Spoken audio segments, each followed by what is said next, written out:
remittances from migrants in rich countries remitting to poor countries. So it's $400 billion, a lot of money. It's much bigger than aid.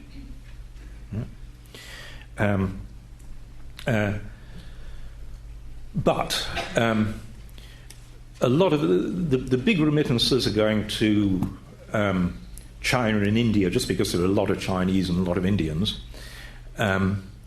If we look at it as a proportion of income in poor countries, the poorest countries, it's a proportion, it's about 12%.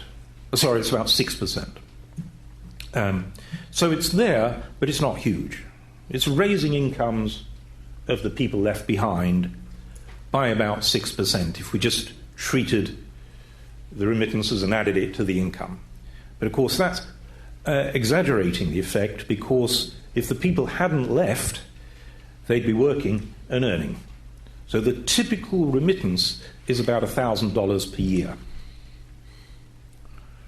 So if you stay behind, you'd only have to produce $3 a day to be over that, basically.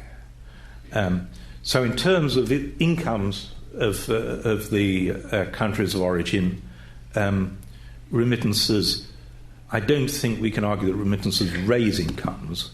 They might raise per capita incomes a bit, because there are fewer capitas there, but it's a small effect.